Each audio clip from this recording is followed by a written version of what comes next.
Hola a todos, soy Angelo Lorenzo. Originalmente soy de Filipinas, pero ahora viviendo en España, específicamente ahora estoy aquí en la ciudad de Vigo, en Galicia.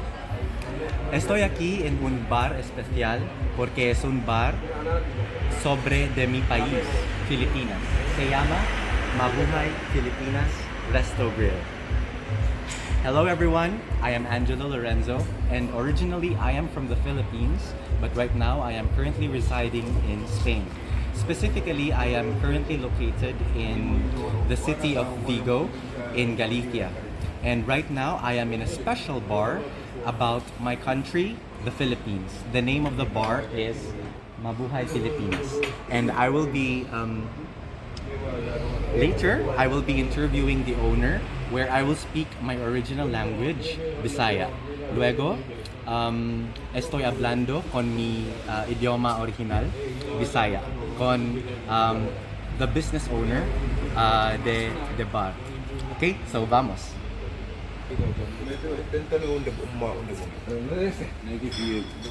So hello, I am with Ate Nene, the owner of Mabuhay Filipinas Resto Grill. And Mabuhay, Ate Nene, kumusta? Mabuti naman. Mabuti. Okay lang. Okay lang. So Ate Nene, first of all, congratulations sa inyong achievement for establishing this beautiful bar in Vigo, in Spain. So Ate, my first question would be, asa mo gikan sa Pilipinas? De donde eres sa Pilipinas? Taga Dumaguete City ni actually, taga Suryatao. That's nice. Ako taga Cagayan de Oro. Yes. Pero we speak Bisaya, so maka-communicate na. So it's a very beautiful language because Bisaya is one of the widely spoken languages in the Philippines. So ate, unsa ang reason or inspiration nganong inyong gitukod ni nga bar? Actually, ako sister, yakong kuan, aghat na kumauli ni para mag-resto daw sa city. Pero i-suggest ko niya, what if diri na lang sa Vigo kay sayang to ang residents na diri.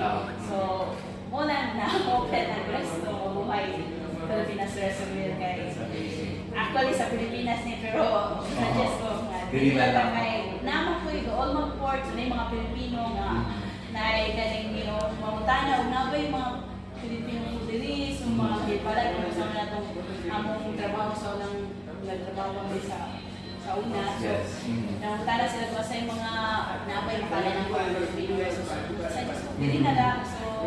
So maayo nga desisyon natin. One of the reasons po nganong natin diri karon kay gusto po nato isuporta ang businesses sa mga Pilipino, especially sa nasa abroad kay kita mga komunidad sa Pilipinas, dapat din nato suportahan ang kada isa.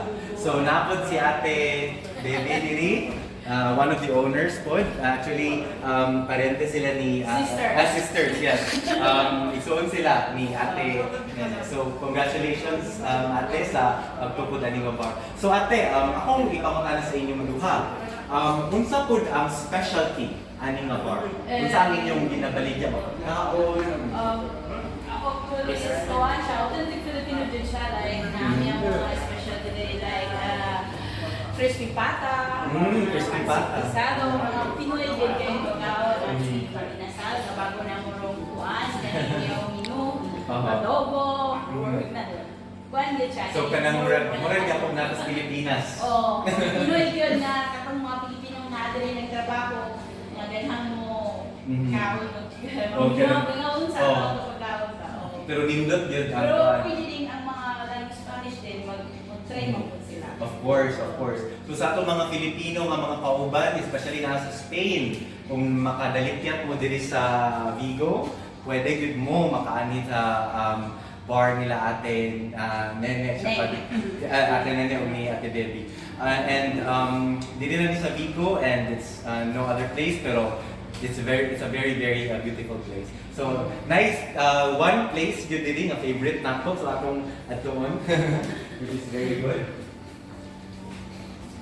And finally, as a tribute to the Philippines, gitukod gitukod nila ate ang Philippine flag. Mo magyud ang favorite, mo magyud signify na Pilipinas flag. So, thank you so much for everyone na nag-subaybay sa atong video karon, and have a great week everyone. So salamat kayo and You're congratulations. welcome. You're welcome. Thank you. Mabuhay. Mabuhay.